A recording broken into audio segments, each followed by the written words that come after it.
Welcome to వీటీ news. లక్ష్యం సమాజహితం. నేను చిత్ర. Bulletin లో ముందుగా హెడ్లైన్స్ చూద్దాం. ఆదిలాబాద్ జిల్లాలో చలి పంజా, అత్యల్ప ఉష్ణోగ్రతతో అతలాకుతలం.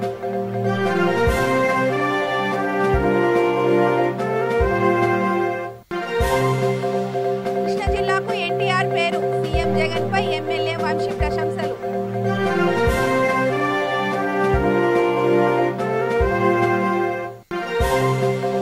ప్రభుత్వంపై పీఆర్సీ కమిటీ ఫైర్, తప్పుడు ప్రచారం తగదంటూ సూచన.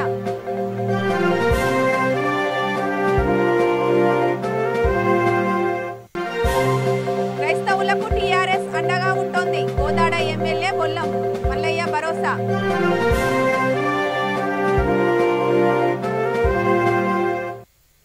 ఇప్పుడు డీటెయిల్స్ చూద్దాం.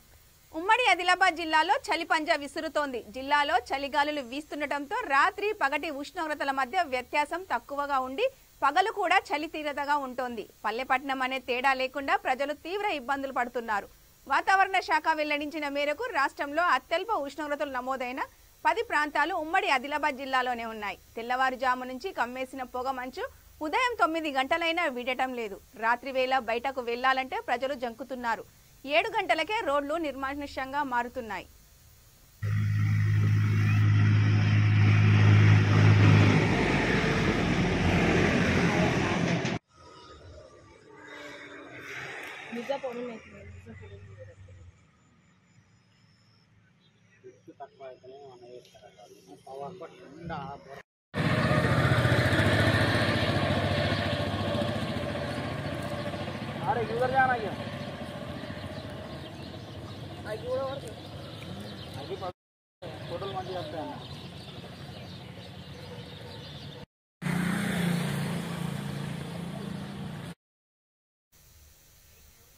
కృష్ణా జిల్లాకు ఎన్టీఆర్ పేరు పెట్టినందుకు సీఎం జగన్మోహన్ రెడ్డిని అభినందించాలని గన్నవరం ఎమ్మెల్యే వల్లభనేని వంశీ అన్నారు. చంద్రబాబు నాయుడు అధికారంలో ఉన్నప్పుడు తెలుగుదేశం పార్టీ వ్యవస్థాపకుడు ఎన్టీఆర్ పేరు పెట్టలేకపోయాడని విమర్శించారు. ఇప్పుడు జిల్లాకు ఎన్టీఆర్ పేరు పెట్టిన జగన్మోహన్ రెడ్డిని కనీసం అభినందించడం లేదని ఆరోపించారు. విజయవాడలో ఆయన మీడియాతో మాట్లాడారు. చంద్రబాబు నాయుడు నుంచి ఇప్పటి వరకు ఎంతో మంది నాయకులు పదవులు అనుభవిస్తున్నారంటే అది ఎన్టీఆర్ పెట్టిన భిక్షేనని వ్యాఖ్యానించారు.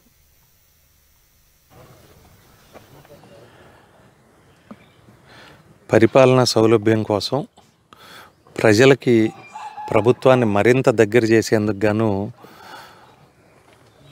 జగన్మోహన్ రెడ్డి గారు ఈరోజు విప్లవాత్మకమైనటువంటి నిర్ణయం, అంటే ఆయన పాదయాత్రలో ఏ రకంగా అయితే మాట ఇచ్చారో పార్లమెంట్ స్థానాన్ని బేస్ చేసుకొని జిల్లాలుగా విభజిస్తాను, దానివల్ల మరింత దగ్గరికి వెళ్ళటం జరుగుతుంది, ప్రజలకి మరింత సౌలభ్యంగా ఉంటుందని జగన్మోహన్ రెడ్డి గారు పాదయాత్రలో చెప్పటం, ఈరోజు దానికి వాస్తవ రూపం తీసుకొని కార్యరూపం తీసుకొని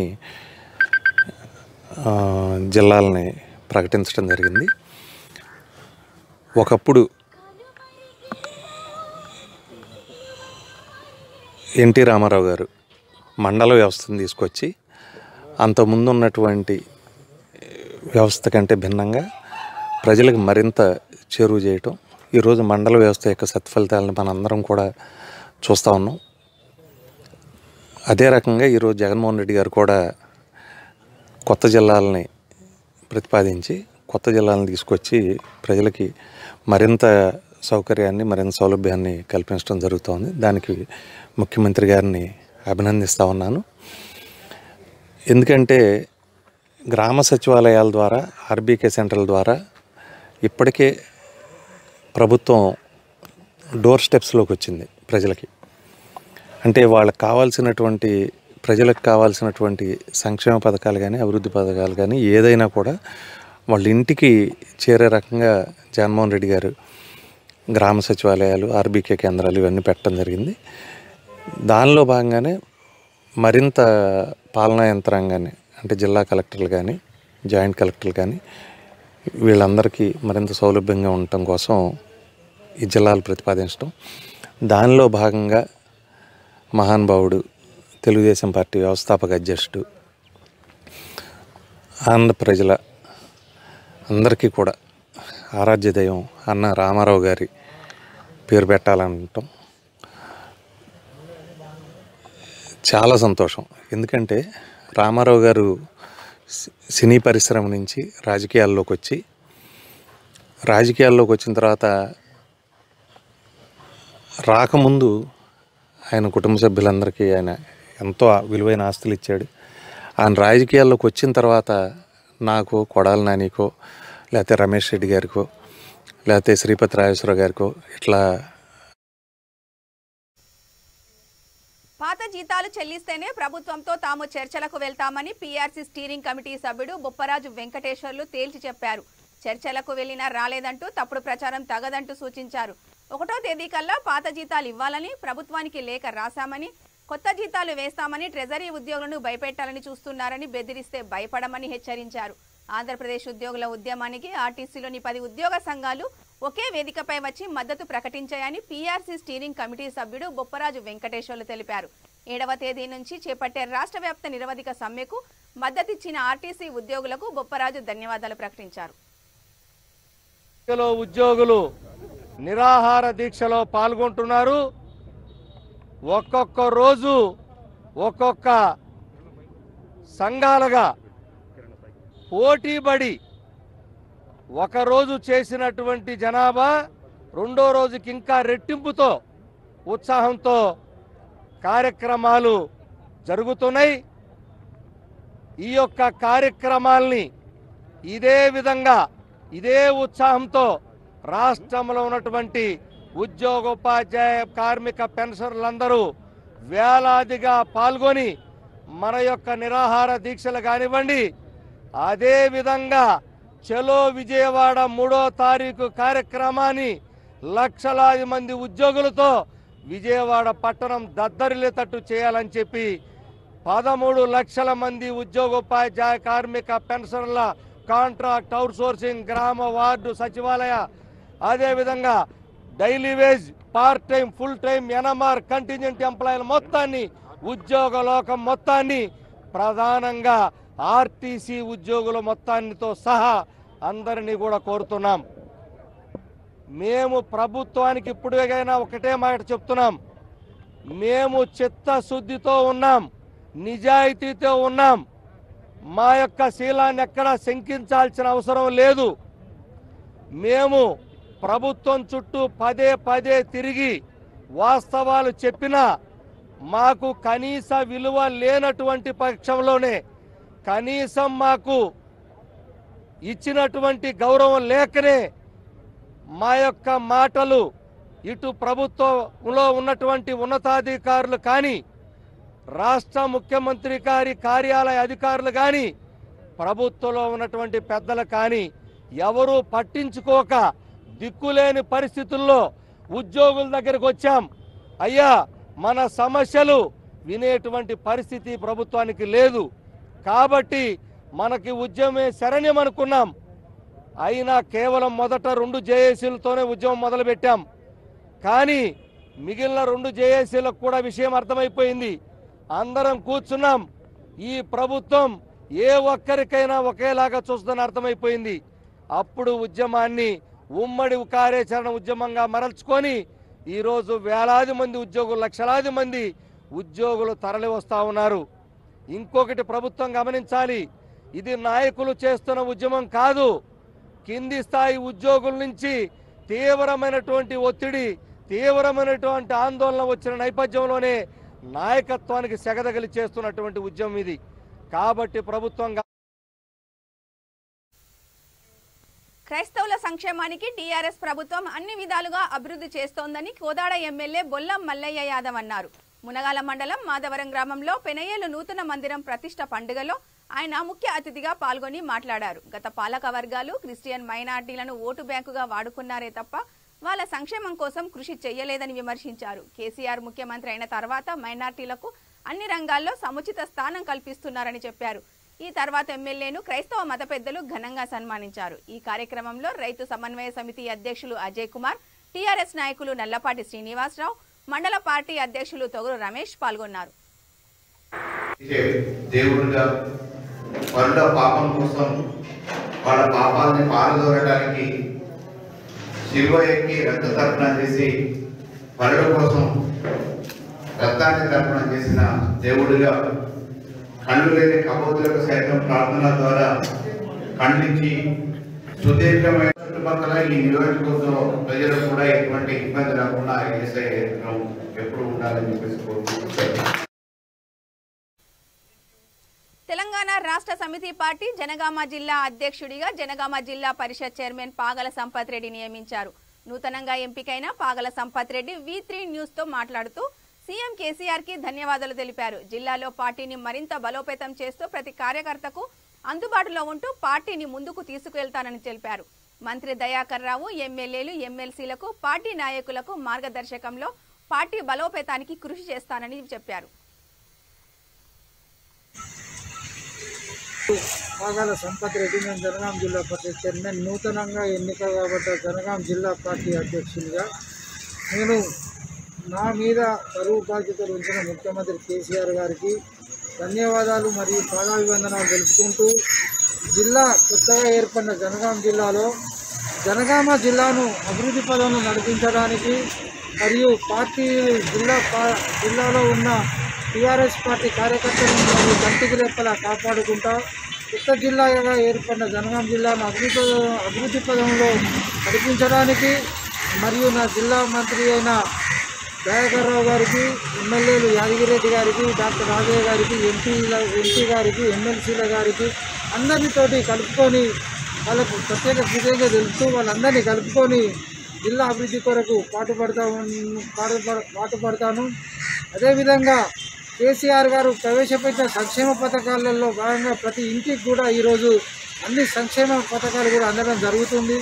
అందులో భాగంగా ఇంకా కూడా ఎవరికన్నా ఎట్లాంటి అందని వాళ్ళు ఉన్నా కూడా వాళ్ళందరికీ కూడా అదే విధంగా కృషి చేస్తాను. పార్టీని కూడా గడప గడపకు తీసుకెళ్తూ ప్రతి కార్యకర్తను కూడా కంటికి రెప్పలా కాపాడుకుంటాను. కొత్తగా ఏర్పడిన జిల్లాలో కొన్ని అభివృద్ధి పనుల విషయంలో కూడా మా జిల్లా ప్రజాప్రతినిధులను మరియు మా మంత్రి గారిని, మా ఎమ్మెల్యేలను, మా ఎమ్మెల్సీలను అందరితోటి ఒక సమావేశం ఏర్పాటు చేసుకొని ఒక సమీక్షా సమావేశం నిర్వహించి జిల్లాకు కావాల్సిన మౌలిక సదుపాయాలు, అదేవిధంగా మనం జనగాం జిల్లాకు మొదట్లో ఎలక్షన్లో కూడా మెడికల్ కాలేజ్ అని అనుకున్నాము. దాని విషయంలో కానీ ప్రతి విషయంలో కూడా ఏమేమి ఉన్నాయో కూడా అన్నీ ఒక నివేదిక తయారు చేసుకొని ముఖ్యమంత్రి గారికి ఇచ్చి ఆ పనులు కూడా అవి తీసుకొచ్చి జిల్లాను అభివృద్ధి పదంలో నడిపిస్తామని కోరుకుంటున్నాను. అదేవిధంగా కూడా నాకు ఇచ్చిన అవకాశాన్ని నేను సద్వినియోగం చేసుకుంటూ జిల్లాకు అన్ని విధాలు కూడా ప్రతి కార్యకర్తకు కూడా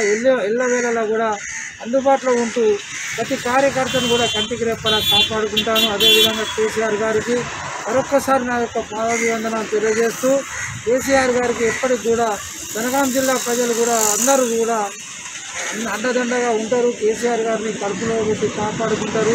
అదేవిధంగా ఏ విషయంలో అయినా కూడా ఏది ఉన్నా కూడా ముఖ్యమంత్రి గారి దృష్టికి, మా జిల్లా మంత్రి గారి దృష్టికి తీసుకుపోయి జిల్లా సమస్యలను పరిష్కరించడానికి ప్రయత్నం చేస్తామని తెలుపుకుంటున్నాను. కర్నూలు జిల్లాలో సంచలనం సృష్టించిన జంట హత్యల కేసు నిందితులను పోలీసులు అరెస్టు చేశారు. కౌతాలం మండలం కామవరం గ్రామంలో ఈ నెల 27న కొందరు వ్యక్తులు ఇద్దరిని దారుణంగా హతమార్చారు. ఈ ఘటనపై పోలీసులు కేసు నమోదు చేసి దర్యాప్తు చేస్తున్నారు. 12 మంది ముద్దాయిలను అరెస్టు చేశారు. హైదరాబాద్లో నిందితులు పట్టుబడ్డారని జిల్లా ఎస్పీ సుధీర్ కుమార్ రెడ్డి చెప్పారు. నిందితులు పారిపోయేందుకు వారికి సహకరించిన వారిని కూడా అరెస్టు చేసినట్లు వెల్లడించారు.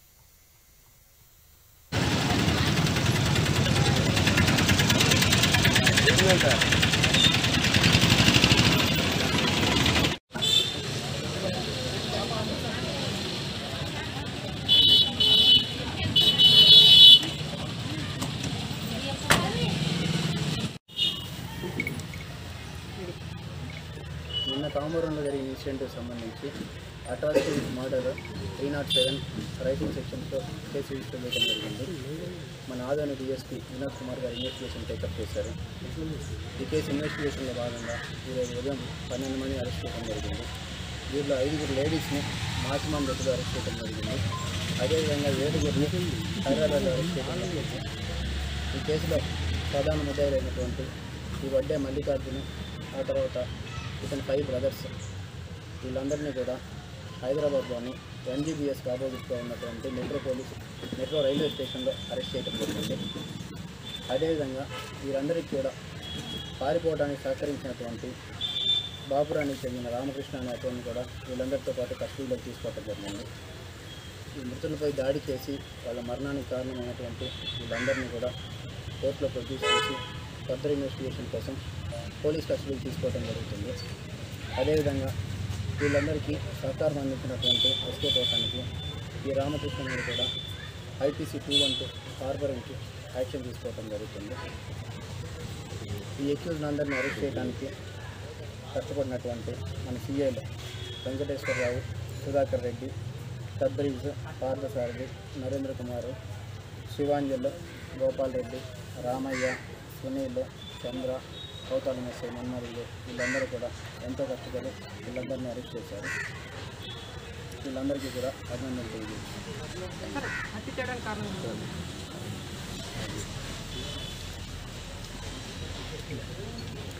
వీళ్ళందరూ కూడా ఈ ల్యాండ్ డిస్ప్యూట్కి సంబంధించి మాట్లాడడానికి వెళ్ళేటప్పుడు ఈ 2 రోజుల నుంచి అయిన డెవలప్మెంట్స్ తర్వాత ఈ ల్యాండ్ డిస్ప్యూట్కి సంబంధించి వాళ్ళు మాట్లాడటానికి వెళ్ళినప్పుడు వాళ్ళ మీద దాడి చేసి అటాక్ చేశారు అని చెప్పి ఇచ్చిన కంప్లైంట్ మీద మనం ఎఫ్ఐఆర్ చేసి ఇన్వెస్టిగేషన్ చేస్తూ ఉన్నాము.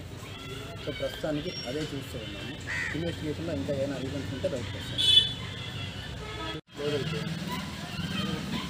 వీళ్ళందరి మీద కూడా రౌడీ చూపించారు మన పోలీస్ స్టేషన్ వాళ్ళు. ఈ మధ్యకాలంలో ఎస్పీకి దాడులు ఎట్లా జరుగుతున్నాయి. ప్రతి చోట కూడా మనం యాక్షన్ తీసుకున్నామండి. ఎక్కడ కూడా ఉపేక్షించింది లేదు, జరిగితే ఎక్కడ ఉపేక్షించేది కూడా లేదు. వాళ్ళు మాట్లాడడానికి పబ్లిక్. రంగారెడ్డి జిల్లా కర్తల్ మండలం రావిచెడ్ గ్రామంలో పుట్టపాక రామకిషన్ రావు 40 సంవత్సరాల క్రితం దేవాలయ భూమిని తమదని చెప్పి అదే గ్రామానికి చెందిన కుమ్మరి రామయ్యకు కొనుగోలు చేశాడు. అయితే ఆ భూమి దేవాలయానికి చెందినదని కావడంతో ఆ భూమిని లాక్కున్నారు. దీంతో బాధిత కుటుంబీకులు రామకిషన్ రావు ఇంటి ముందు ధర్నాకు దిగారు. దేవాలయానికి చెందిందని చెప్పలేదని తమదని చెప్పుకొని అమ్మారని, ఇప్పుడు భూమిని వారు స్వాధీనం చేసుకుంటే ఎలా అని ఆవేదన వ్యక్తం చేశారు. భూమి కోల్పోతే దిక్కులేని వాళ్ళమైపోతామని చెప్పారు. వ్యవసాయం మీద ఆధారపడి ఉన్నామని న్యాయం చేయాలని కోరారు.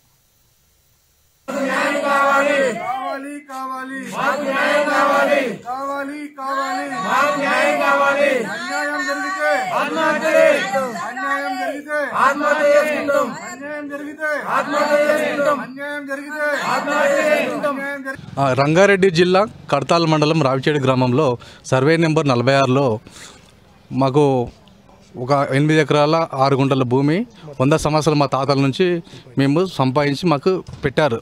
అప్పటి నుంచి మేము దానిపైన మేము దున్నుతూ ఉన్నాము. మా నాన్నగారు దున్నుతున్నారు, మా తాతగారి నుంచి అప్పటి నుంచి దున్నుతూ ఉన్నాం. అంటే ఈ ఊర్లో అంటే ఈ రావిచేడు గ్రామం ఎవరైతే పట్టువాళ్ళు ఉన్నారో అప్పుడు కర్ణాలు అనేవాళ్ళు, ఇప్పుడు వాళ్ళే పట్టువాళ్ళు ఉండేది.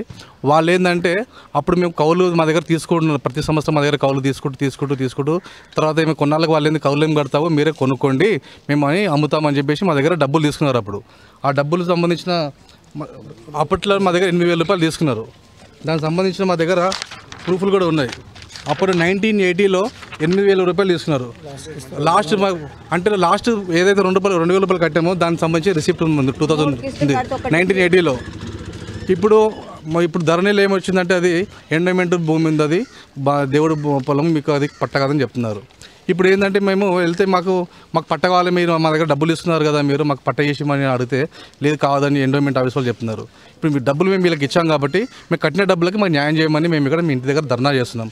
మాకు న్యాయం చేయాలి, మాకు న్యాయం అయ్యేంత వరకు మేము ఇక్కడే ఉంటాము. ఆయన ఏమంటున్నారు, వాళ్ళు మీకు పీటీ ఇచ్చాం కదా, మీకు దాన్ని ఇచ్చినాం కదా, దాని ద్వారా మీరు వెళ్ళండి వాళ్ళు అంటున్నారు. కానీ మాకు మేము ఇచ్చిన డబ్బులు మీకు పట్ట చేస్తామని చెప్పేసి మీరు డబ్బులు తీసుకున్నారు కదా, మీకు 6 లక్షలు ఇస్తాం కాంప్రమైజ్ కానీ వేరే దగ్గర చూసుకుంటుండే అని చెప్పేసి అంటున్నారు సార్. ఇప్పుడు మాకు ఆ పొలం తప్ప ఇక్కడ మాకు బతికి ఆదాయం లేదు. ఇక్కడ మాకు ఏది లేదు సారు, మేము చేయబట్టి 50 అంతకుముందు చేసిర్రు. మాకు అది ఇడిస్తే ఇంకోటి ఏడ లేదు. మాకు భూమి కావాలి, మాకు పైసలు వద్దేది, సాయం చేయాలి మాకు. ఇప్పుడు ఎవరైతే పట్టువారు రామ్మోహన్ రావు ఉన్నారో వాళ్ళ యొక్క తండ్రి గారికి మేము డబ్బులు ఇచ్చాం. వాళ్ళు తీసుకున్న రిసిప్ట్ వాళ్ళ సంతకం కూడా ఉంది మా దగ్గర. మా నాన్నగారు ఇచ్చారు, మా తాతగారు మీకు ఎటువంటి న్యాయం కావాలనుకుంటున్నారు? మేము కట్టిన డబ్బులకు మాకు న్యాయం చేయమంటున్నాం. వాళ్ళు ఇచ్చిన వాళ్ళకు ఉన్నది భూముల నుంచి మాకు ఇస్తారా? అంటే 8,000 కట్టిర్రు, 6 లక్షలు ఇస్తా అంటారు. మాకు డబ్బులు వద్దండి. మాకు భూమి కావాలని చెప్పి అప్పట్లో మా తాతగారు మాకు 1980లో 8,000 రూపాయలు మేము ఇచ్చాము. అంటే ఈ ఊరు దగ్గరలో 200-300 రూపాయలు ఎప్పుడు ఎకరం ఉండే. ఇప్పుడు మాకు అదే ఎకరాలు ఇవ్వమని అడుగుతున్నాము. మాకు ఏడ ఎకరా పొలం లేదు, పొలం కావాలి, మాకు డబ్బులు వద్దు. ఇప్పుడు 6 లక్షల రూపాయలు మీకు మేము ఇస్తాము, దానికి కాంపిటీషన్ అంటున్నాం సార్. మేము మాకు ఏంటంటే మాకు 6 కుటుంబాలు దాని మీద మాకు కావాలి, మేము కట్టిన డబ్బులకి. నాలో నేను సినిమా నిర్మాత డైరెక్టర్పై చర్యలు తీసుకోవాలంటూ వికారాబాద్ జిల్లా పరిగిలో గౌడ కులస్తులు ఆందోళన చేపట్టారు. గౌడ కులస్తులను కించపరిచే విధంగా చిత్రీకరించిన సినిమాను బ్యాన్ చేయాలని డిమాండ్ చేశారు. పలు పోలీస్ స్టేషన్లలో ఫిర్యాదు చేసి డీఎస్పీకి వినతి పత్రం అందించారు. తెలంగాణ ప్రభుత్వానికి, మానవ హక్కుల సంఘానికి కూడా ఫిర్యాదు చేసినట్లు బీసీ సంఘం నాయుడు రాగేందర్ రావు తెలిపారు. ఇప్పటికైనా నిర్మాత, డైరెక్టర్ తానే స్వయంగా వచ్చి పోలీసులకు లొంగిపోవాలని, క్షమాపణలు చెప్పాలని, చిత్రంలోని ఆ సన్నివేశాన్ని తొలగించాలని డిమాండ్ చేశారు.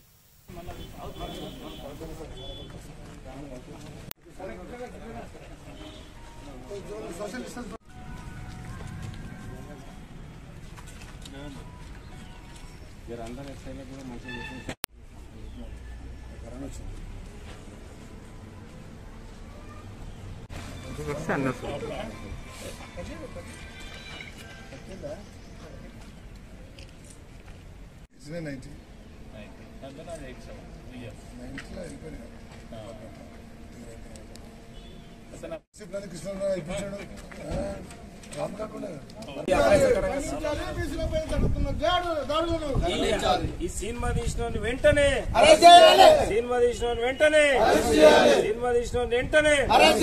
నాలో నేను సినిమాలో ఒక సన్నివేశాన్ని చూస్తే సభ్య సమాజం సిగ్గుపడే తీరుగా ఒక కళ్ళమ్ముకునే అమ్మాయిని తీసుకొని ఆమెను వ్యభిచారిగా చిత్రీకరించి ఏదైతే పైసలు కాజేయాలని చూసిండో దాన్ని మేము తీవ్రంగా ఖండిస్తున్నాం.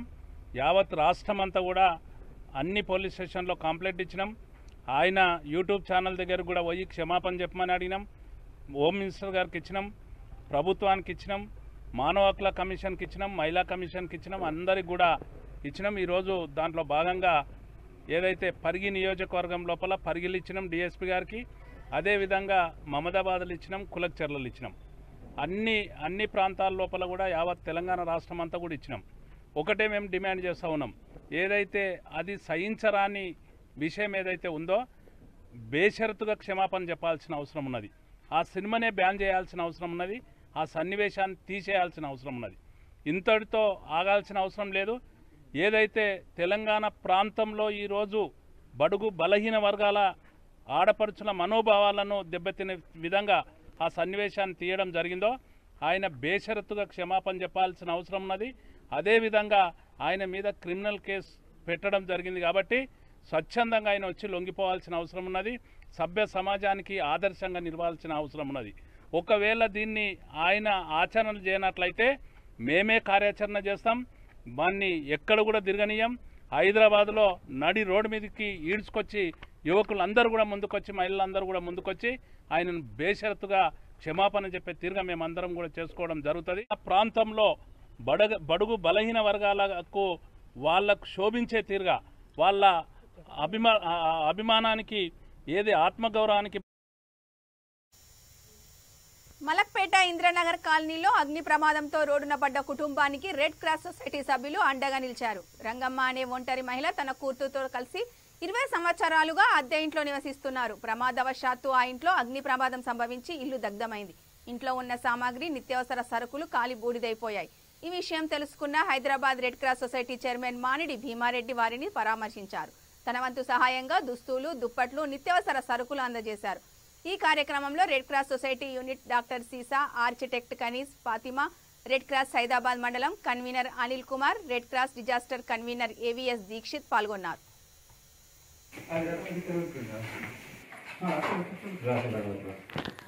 ఏంటంటే మళ్ళీ పరిచయం ఒకరు ఇవ్వడానికి అవకాశాలు ఉంటాయి. అది తీసుకుని ఇంకా కావాలని దాంట్లో మనం నువ్వు ఒకటి అని వాయబ్బా నువ్వు లేకపోతే నువ్వు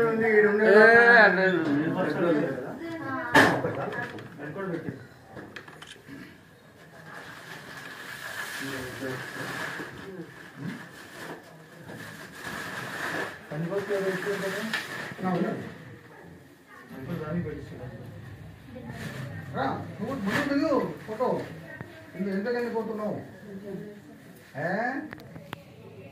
రా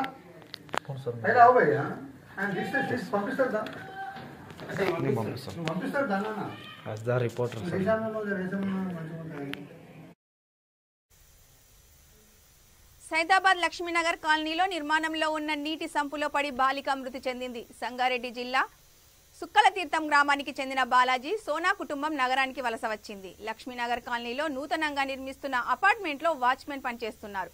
వారి కూతురు శివాని ఆడుకుంటూ వెళ్లి సంపులో పడి మృతి చెందింది. చిన్నారి మృతితో కుటుంబీకులు కన్నీరు మున్నీరుగా విలపిస్తున్నారు.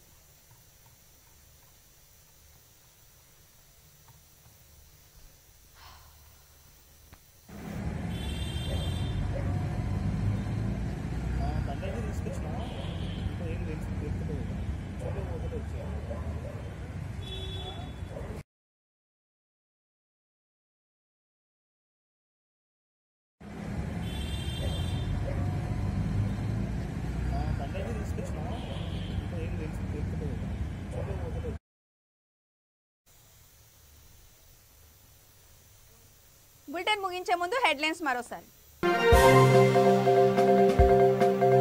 ఆదిలాబాద్ జిల్లాలో చలి పంజా, అత్యల్ప ఉష్ణోగ్రతతో అతలాకుతలం.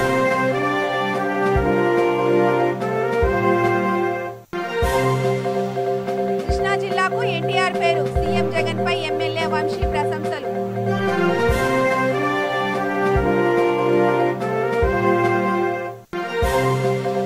ప్రభుత్వంపై పీఆర్సీ కమిటీ ఫైల్, తప్పుడు ప్రచారం తగదంటూ సూచన.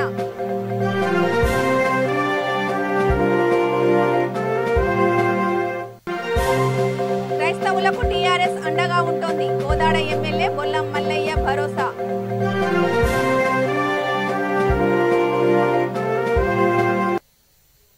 ఇవి ఈ బులెటిన్ విశేషాలు. చూస్తూనే ఉండండి V3 న్యూస్, లక్ష్యం సమాజహితం.